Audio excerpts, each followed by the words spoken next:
It doesn't sound like you're a first-time offender here. How much is it going to cost me to just walk away from this? What do you mean, how much is it going to cost you? Can I just give you some money and leave? I don't want money. I want the truth. It's time for more Takedown with Chris Hansen, and in today's episode we have a creepy old truck driver who tried to meet up with this decoy and instead meets Chris and tries to actually bribe his way out of getting in trouble. Clearly that doesn't work, so make sure you watch until the very end to see just how much this guy really regrets his decisions. And without any further ado, let's get right on into it, shall we? He is in Gladstone currently, but if he's driving here, it better be really good. Next, the man wants to get on the phone with the decoy. Captain Jason Hart records the call as I listen in. So we're meeting up with the decoy here, who is texting with this guy, who is a semi-truck driver, and he's apparently going to be driving through the area, so that's why he's trying to meet up with this woman. Now, I have no idea what sites they're meeting these guys on, but it is terrifying thinking of this guy with this profession doing this, because he can just go on the run throughout the country and inflict way more damage state to state than any of these other creeps who are pretty much trolling one single area. So that makes this guy instantly a lot scarier than some of these other creeps, at least in my opinion. Hello? Hello? Would you want to come meet me? Can I talk to you first?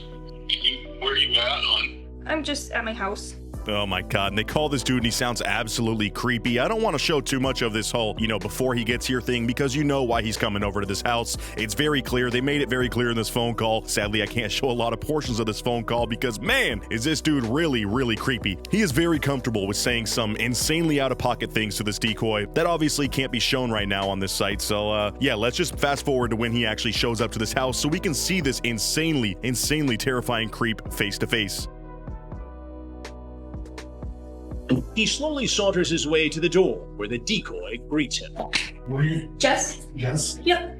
You can take a seat on the couch. Sorry, it's a little messy in here. So that's right, 68-year-old Kelvin shows up here and he is literally limping his way into this room. He's old, fat, and greasy, and just pretty much the exact type of person you'd expect to be on this show. But man, is it always way worse when it's just these super, super old dudes. It's like, man, you can barely get out of bed and walk to your car or your truck that you're driving for work. Why the hell are you doing this, you absolute creep? Like, ugh, I'm already sick to my stomach seeing this, but thankfully, Chris is right around the corner and he's about to pop out and make this whole guy's life blow up in front of his own face. Put it on the charger upstairs quick. You can get comfortable, shed any layers you want to. But before Calvin can shed any layers, I make my entrance. And that is foul. The decoy's like, hey, while I'm back, I'm gonna go place my phone on the charger upstairs, but if you want to shed any layers before I leave, go ahead. And I'm surprised this dude didn't just start ripping his shirt off right then and there. Thankfully, Chris saves us from that image, and he's about to walk down, so let's see how this reveal goes. It looks like quite an intimate setting as well. I think Chris is about to sit down next to this dude, which is a little bit different than we're used to seeing. How you doing? Good, how are you? Good. What's happening? Not much. I knew this was a scam. You knew it was a scam? I didn't want nothing to do with it, so. You don't want nothing to do with what? Her. Oh, guys, hey, he says he doesn't want nothing to do with this, so let's put the cameras away. Let's have the cops go home. This guy's good, all right? He knows exactly what to say. That's actually the safe word for the show. If you don't want anything to do with it, we can't legally film you. Actually, psych, you're the one that chose to show up to this private address, step inside, and be a creep, so actually we have all the free rights in the world to film you and ask you what the hell you're doing here. Also, I love that he claims that it's a scam. How the hell could they be scamming you, old man? I'm sorry, this dude's already being such a boomer, and I have such a disdain for that attitude of like, oh, I'm not putting up with this. I don't want to do this. Like, dude, you showed up here. Your fat ass walked in that door. I'm sorry. I don't feel bad for you. Now sit here and take your punishment. Thank you. Who's her? That girl just went And how did you meet this girl who just went upstairs? I was talking to her on the phone. On the phone. You're gonna have to stay put right there, though. I don't want you moving around too much, okay? This is crazy. Chris is sitting here, legs crossed right next to this guy, and he's already going alpha on this dude who tries to get his lazy bones up off the couch, but obviously he's old and frail and very overweight, so that's quite difficult for him. He wanted to be a runner, but I'm sorry, you're just not built for that, dude. We saw how long it took you to get to this couch just from the front door, and this is not a massive house, so good luck trying to outrun those cops that are waiting right around the corner. I think you really should listen to Chris and just sit down and listen to this. And how old are you, Kelvin? 68. 68. And how did you know to come here to this house? Because she gave me the address. She gave you the address. So how did you first make contact with this Well, one? dude, she gave me the address, so it was her choice to have me come over here, so then it's not illegal, right? Like, I'm not in the wrong here. She's the one that gave me the address. Like, this dude is already blaming the decoy as if it's their choice. Again, this person is not old enough to make decisions on their own when it comes to this stuff. And also, you showed up here on your own volition, dude. You're the one that continued the conversation when you found out the decoy's age. In fact, I'm sure he picked up his pace on the conversation conversation because this is probably the exact type of person he's looking for on whatever message board they found this scummy person on. Like, he's already coming with the excuses, but he's so old and frail that he just can't come up with ones that are even good at all or new. Like, at least the dude a couple videos ago made up the fake story about his sister that he's trying to find and turned himself into a vigilante. Like, at least come to us with some sort of creativity here, old man, please. Also, I'm gonna have to completely pass over the transcripts that Chris is reading here because, first of all, I'm not used to Chris saying these words, and second of all, this man is one of the skeeviest creeps we have seen on the show in terms of what he was saying in these chat logs. He was very clear about what he was coming over here for, so there is no gray area over, you know, if he was gonna do anything, but I'm sure he's gonna lie about that and say that he planned on not doing anything and he had a bad feeling about it, just like a lot of these other idiots that say the exact same thing.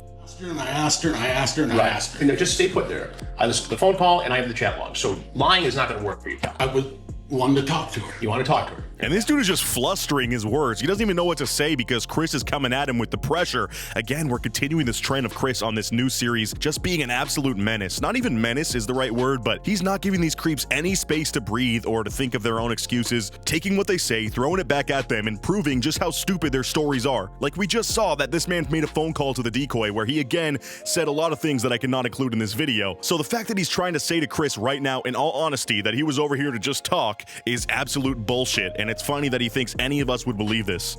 You want to talk to her. And if that went okay, what was going to happen? Probably nothing, because I already, when I walked in the door, I knew she was way too young. Way too young. She told you she was 15. Yeah, but they tell you that all the time. Oh God, and he just did the biggest self-report here. They tell you that all the time. They tell you they're young. Like, who is they here, buddy? You're having this situation happen multiple times in your life, and he's also just exposing himself for the fact that he has met up with people like this before. Oftentimes, these guys will say this is their first time getting caught for something like this, but I'm sorry, dude. You're a creepy old man who's driving a semi-truck around the country. I'm sure you're trying to find people like this in every single place that you're having to stop, and that also just utterly terrifies me. But why even come over here if she says she's 15? Explain Because that to me. the way she was talking to me, I figured she was older than me. But she said 15, right? She said she was 50. So why would you think that she was old?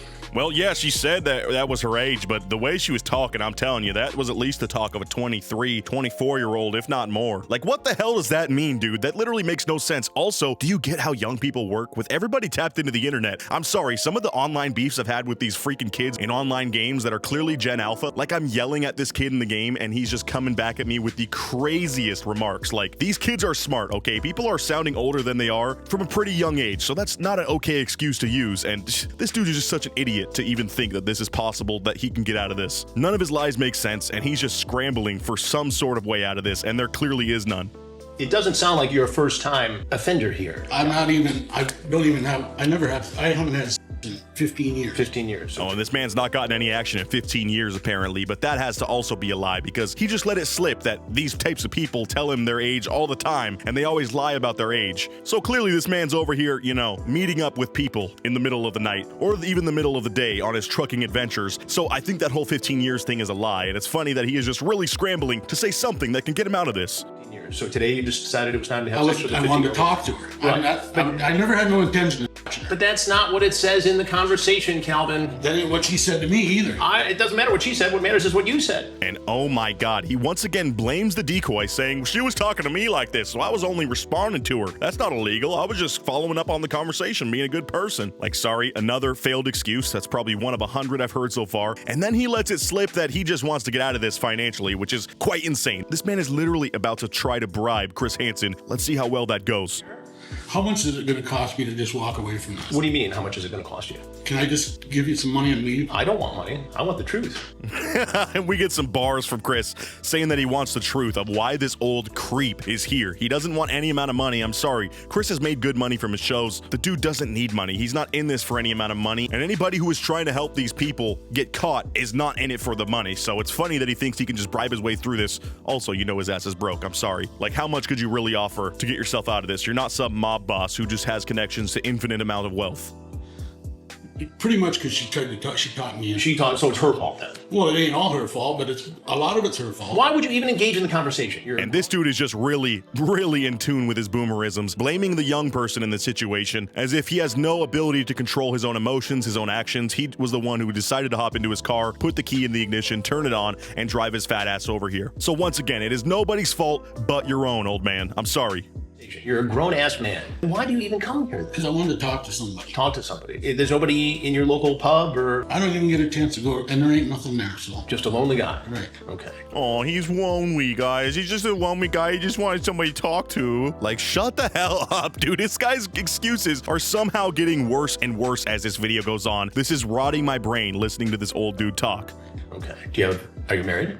I'll get, well, distant marriage, yeah. Distant married. What does distant married mean? Haven't had nothing to do with my wife for probably 7 or 8 years. 7 or 8 years. And this dude just once again makes himself look even worse. He's married, but he claims it's a distant marriage. It's been about 7 or 8 years since I've done anything with my wife. Like, dude, not our problem. Like, probably, I don't know, get some couples therapy, but this dude just gets worse and worse as time goes on. This has to be one of the most creeped out times I've ever had reacting to one of these guys. Is that so many guys show up for girls saying they had a bad feeling, but they show up anyway. And I don't get why you wouldn't just respond to that bad feeling and just say, the heck with it. I'm not gonna show I up. did out there, and then she kept texting me and texting me. Well, actually, I did have a bad feeling, and I wasn't gonna go in, but she kept texting me and calling me, and it's like when someone's so thirsty for you, you just gotta go in and do it. Like, this guy is such an idiot, bro. I'm sorry, I have nothing to say at this point. He is fumbling the bag at every single corner. Chris is trying to give him a way to like tell the truth here, and every single lie that he responds with just sounds dumber and dumber.